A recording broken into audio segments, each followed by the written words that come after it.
Your addiction to hard work is keeping you away from the chance to succeed.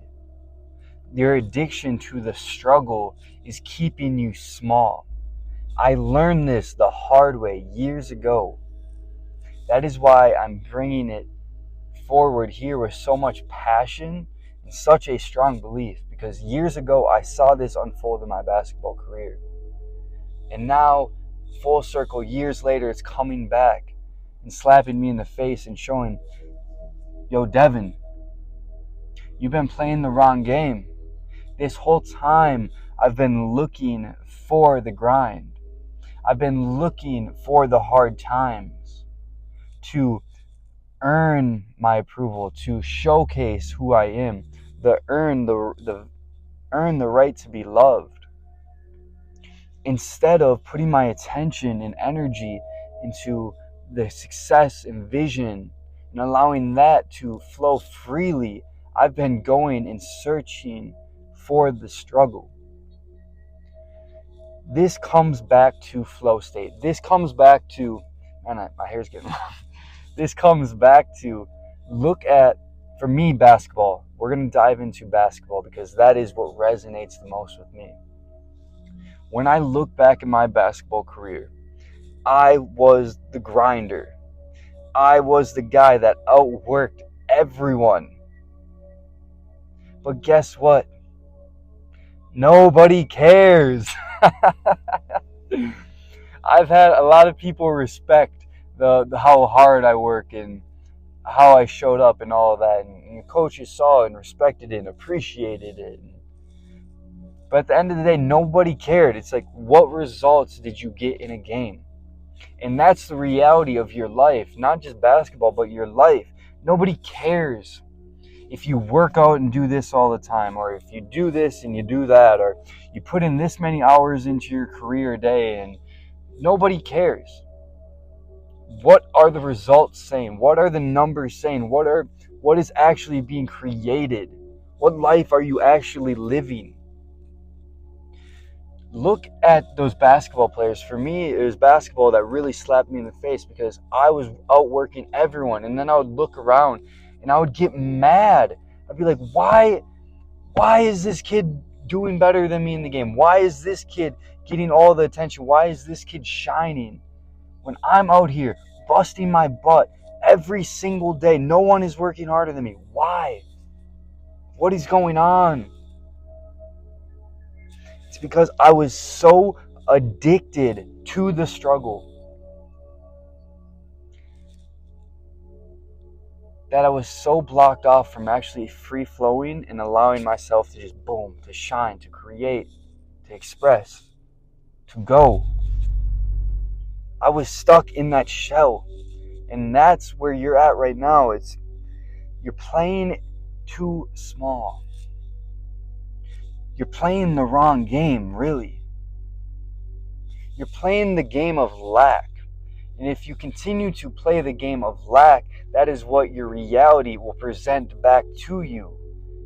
You need to play the game of abundance. That player that walks in the gym without touching a basketball for months and cooks everyone. Once the ball gets thrown up and we're live, it doesn't matter how many shots you put up. It doesn't matter how consistent you've been in your training. Are you going to hit shots in game? How do you show up in game? That is the truth. And you're so hooked on the wrong thing. I understand and I respect the hustle culture. I absolutely do, because that's who I've been my whole life. I understand. That's where I drew in my value as a human being my whole life is I'm disciplined. I show up. I work hard. I do the little things. I'm a grinder. That's just who I am. And I've had that, honestly, torn away from me recently, over the last year or two. And now I'm finding myself creating effortlessly. And it's like the less I try, the less I force, the more it just comes. You need to stop focusing on the grind, and you need to focus on the energy you bring forward. How do you show up? For me, it's hard. It's really hard. I shouldn't say it. I shouldn't give myself that label. In the past, it was hard for me to see the positive. All I saw all the time was the imperfection that needed to be worked on. So through that, I put in a lot of effort into those areas, but I was still attacking those areas out of lack, that it wasn't enough. And when I was putting all my attention and energy into those areas, all that attention and energy got sucked away from the beautiful things that were happening in my life. This may be heartbreaking to you to hear. This might be a big slap in the face, but this should also excite you. Because once you begin to use this to your advantage and apply this to your life, you get more done by doing less. It's the craziest thing. I'll be honest here. One of the biggest things that will hurt you, or hurt me in this, was since so much of my value as a human being was tied to how hard I was working, when I pulled back from that, I felt like a failure. I was like, I'm a bum. What am I doing? I'm a bum. And what was hard was the people closest to me. Being able to live my truth how I believe I should live, and not attaching my value as a human being to their opinions of me. Because they may have seen me operate a certain way, and then when I make that change, they're like, what the heck?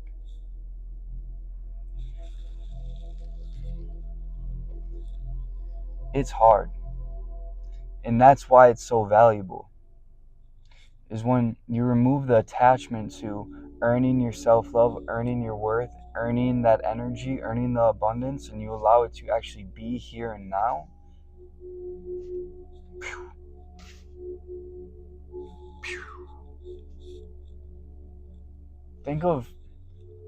I think of some of the greatest artists, some of the greatest spiritual leaders, even thinking of a guy like Jesus. The art of doing nothing is one of the most crucial keys to creative abundance. And I don't mean 2025 doing nothing where you just scroll, consume. I truly mean nothing. I mean you sit in silence. I mean you're outside in nature, moving your body, going for a walk. Maybe you're reading a book with intention, but you're not caught up in the race. And a lot of people have judged me for how little I've been doing. Or at least, maybe it's a projection that I'm putting out there into the world because I am insecure within that area of my life as I make this transition more and more into the art of doing nothing, and all while I do more.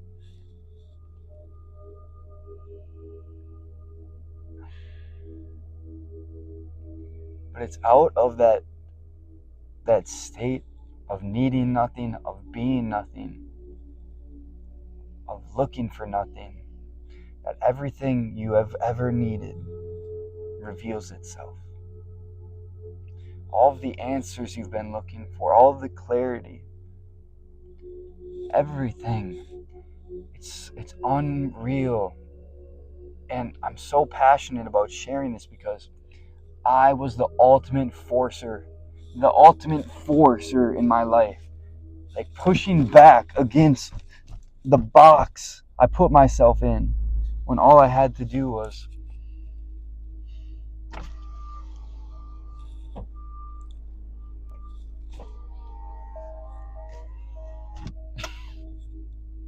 that easy, dog. Now it takes time. And I guess my hand was forced to this because I tried doing a lot of different things and I found the problem wasn't outside of myself. It wasn't me doing certain things or anything like that, but the problem was within here. That no matter what I did, there was still something in here I wasn't allowing to shine. So I was forced to sit in silence. I was forced to sit with my thoughts. I remember when I just started meditation, probably about when I truly started meditation. It was about 3 years ago, I would say. And I remember not being able to sit with myself for a minute without my phone or without something consuming me and numbing me because I was so uncomfortable within myself. And at that point, I was truly forcing my life. Little background of how much I was forcing my life. At this time when I started meditation, I was an OnlyFans manager. So I was managing OnlyFans models' accounts, taking advantage of men and women, had a terrible relationship with sex, all of that, all those things. I was on the extreme end. I was so uncomfortable within myself as a human being.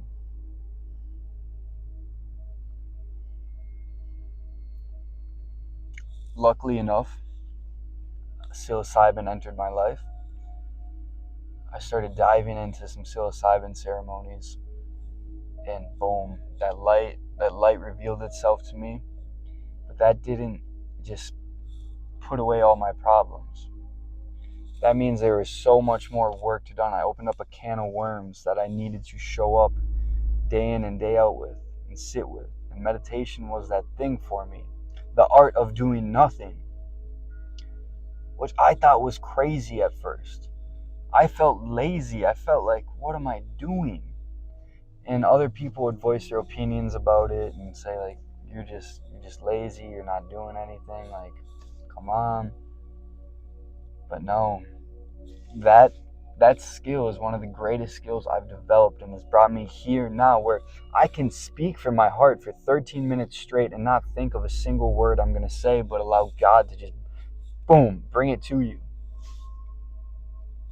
Meditation is the practice you can apply to work on this, from this to this, okay? Meditation is a way you can stack those reps, that skill, by sitting there and doing nothing. And when you surrender more and more and more and more and more and more to the here and now, talking to that girl isn't something you think about until you're already 5 minutes into the conversation. Making a video like this isn't something you plan until you're 14 minutes into the video and you're talking about it. Taking action isn't something you sit there and analyze for days before doing, but it's something you do and then reflect on and make adjustments from there. So it's really the way to get out of procrastination and fall into true alignment, which makes no sense because procrastination, when I think about it, is your inability to do the thing. You continuing to push off the thing. But when you create space to be bored, you create space for nothing, you create space for that thing to exist and express itself fully without trying, without forcing. It just naturally comes. And that's one of the greatest things I've done in my life, is create space for nothing, for my own sanity, my own mental health, my creative abilities, my relationships, everything. Slowing down, creating space, tapping into the abundance within is an absolute cheat code. I don't even know where I started this video at, if I'm being honest. Sometimes I just talk from the heart and whatever comes out, comes out. But this is what you can actually apply after watching this video is do less and you will do more. One of the first things you should do when beginning this journey or diving in deeper is you need to do a real life audit. Look at everything in your life, everything you're consuming, every actions, everything, and you need to cut out 90% of it. 90% of it needs to go. From that place, you've saved 90% of your energy. Think of how much more energy and attention you have to put into the things you actually care about, the levers you're trying to actually move forward, the tasks that actually move that thing forward in your career, in your relationships, within your spiritual journey. Cut out 90% of the noise. Be crude, like be harsh. Cut it all out. And then you can reset the foundation. And once you clear 90% of that stuff out, you're going to be extremely uncomfortable and a lot of things are going to come to the surface. And the one thing you don't do is go back to the old habits and fill that energy, fill that time up with meaningless junk that weighs you down. But you sit within the nothing. You sit there and you do nothing. Sit there, do literally nothing. And God will make it clear to you when you get quiet enough, when you get still enough, when you enter that deep enough state, God will get clear with you what your next step is and when it's time to take that step and how you need to show up, what you need to release. So first, life audit, cut out 90%. 90% of the things you're doing, 90% of the thoughts, the things you're consuming, the people in your life, cut it out. Go within yourself for a bit. Then once you get so comfortable within here and you begin to tap into your true abundance, your one love, your God-given abilities, your oneness with God, you will just explode of creativity. You will explode with aligned action and burst when it's time, when God tells you to. You won't be forcing your egoic timeline of when things need to unfold or how it should happen or what you should be doing. But from the surrender to that higher power, you will be divinely protected and guided through this journey, through your path. Remove it and sit in it and do nothing and let God guide you.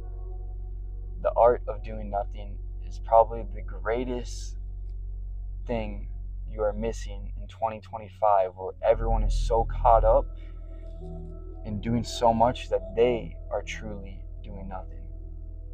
That they are just a number, that they are just in constant consumption.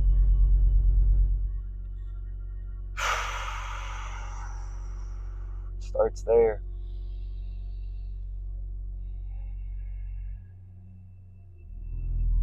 Connect to a light breath in and out through the nose. One of the best things you can do to sink back into this body, into the here and now, is actually connect to your heart. You put your hands on your heart. You don't even need to do that, but it's a great way to help build that. Put your hands on your heart. Close your eyes. Breathe nice and light, not forcing anything, allowing the breath to flow in and out through the nose. Just feeling your heartbeat.